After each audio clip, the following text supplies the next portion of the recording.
Okay, here we go, 1982. HJ47 troop carrier, 11-seater. This one's fascinating. The owners are fascinating. We've got Susan and Mark, big part of the Southeast Queensland community. They're part of the Queensland Club. They do all the long drives, raising money for the farmers and the drought angels. Wonderful people own this, and this is not their first 40 series. It's not their first Landcruiser, but this is the one for them for the future. And it's got a fascinating backstory. Mark has told me all about it, that it actually started in 1982. It started in Collide, in the mining industry, had purchased it, the Collide mines had purchased it because it was an 11-seater. It was white back then, 033. It was a white HJ47. But years went by and no longer could that mining industry legally use the seats, whatever, work health and safety had changed the laws. It was no good to them, become redundant. So they sold it, and a feedlot in Proston purchased this one, and they used it for many years. And then after a while, it moved on again. Third owner now. We're going to the South Burnett. That's where Mark first seen it. Susan's seen it, but it went to the South Burnett. And while it was there, it was a family of 5. I remember this is an 11-seater. A family of 5 toured Australia in it, did the whole lap. And they used it for many, many years until Mum got sick of it. 105 Landcruiser was invented, and it was time to upgrade. So in 1996, it was parked up. That was it. She was parked in the paddock. And then from there, over the years, it got picked out. The motor came out, the gearbox, the dash, the interior. It just become donor parts for other vehicles. Mark and Susan had seen about 2021, they had seen it. Now they've already got a shorty. They're already traveling and touring in a short wheelbase, but they saw this and thought, how practical would it be to have a long wheelbase? And they approached the property owner at South Barnett, and he wasn't interested. A lot of, we're going to do it up one day, we're going to keep this one, it's mine, no, not for sale. Mark said he took a fancy to his wife, and she batted her eyelids and asked politely, and sold. Mark and Susan were able to purchase this one and begin its life again. They're busy people, career people, so they bought it home, threw a tarp over it, and I believe they did 2 more long drive for her droughts in their shorty, with dreams of running this one day. But then eventually it was time. It was time. So what they did was purchased a HJ60 1986 old beige unit there they got, and started tearing it down. It's got everything you need, so they could start assembling again. We put the motor and box 5-speed first things in it and get it running and redo the dash. So many modifications they've done themselves, and that leads us, now she's doing the long drive. I believe it's done a couple. Richard and I have toured with these guys out at the Simpson Desert. We've been out to Birdsville. They're using this. Susan and Mark are touring and camping and enjoying life. We get to travel with them in this every year at the long drive. We're getting ready for another long drive, and they wanted a few upgrades. It's time again to give it another little birthday. I guess this is their tourer. I believe Mark and Susan purchased a brand new 76, but when this exists, you'd who would not rather tour in this? So Mr. Landcruiser's involvement now, and I'll go through it. We're going to lift the bonnet up in a minute and we'll talk more about it. But some of the things Mr. Landcruiser's done here is we've gone right through these axles, swivel hubs, brakes, disc brake upgrade, e-locker. We put an e-locker in there, a few other items, interior. Now we've gone through and done a deadening layer and a no bull layer all throughout the floor. We've also removed the XR seats and gone back to standard. And my personal favourite, the standard seat. Plain and boring, gives you plenty of room, very comfy. Well, not really, but it is great for leg room.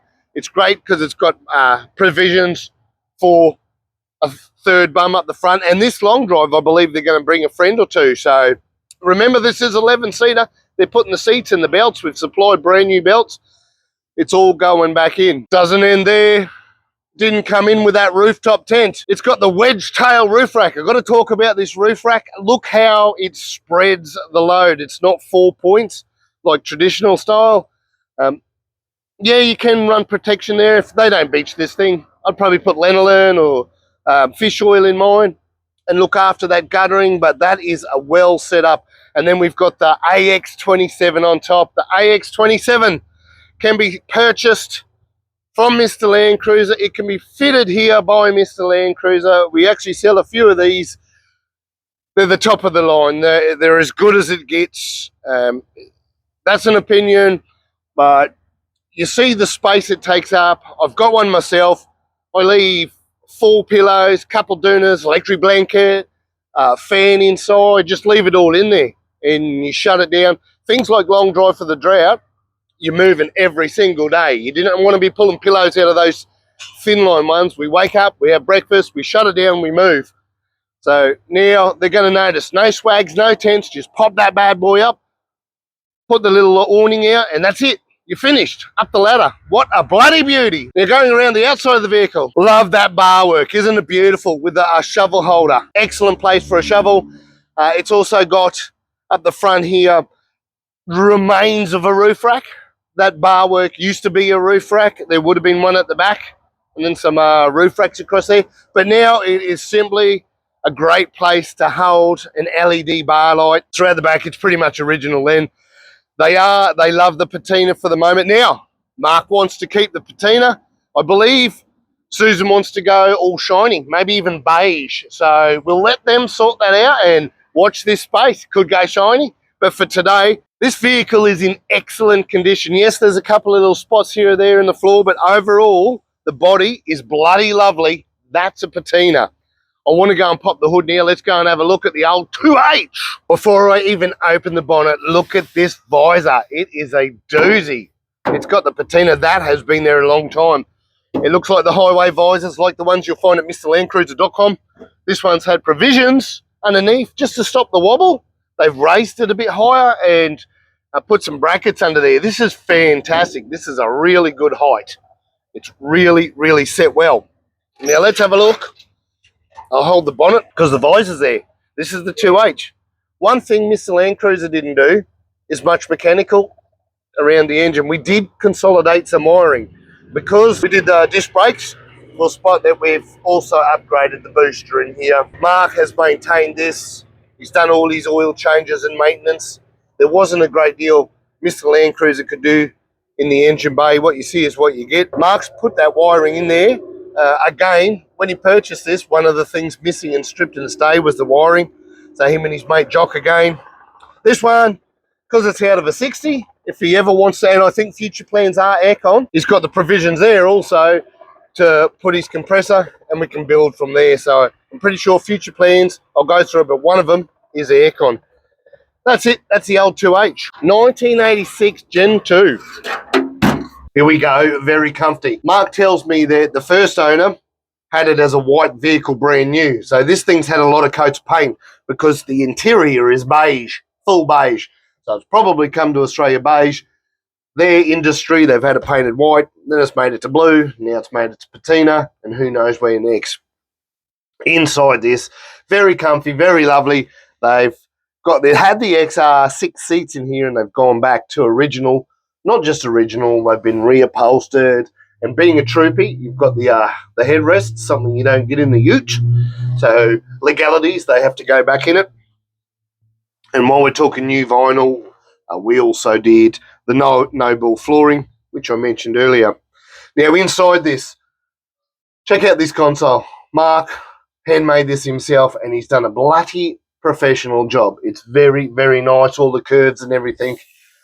Richard did go through and tidy up a bird's nest. It was just an absolute bird's nest of old wiring and stuff. So Richard's gone through and just pulled out a lot of redundant wire, tidied some wiring up and done what he's had to do. I'm running through the dash.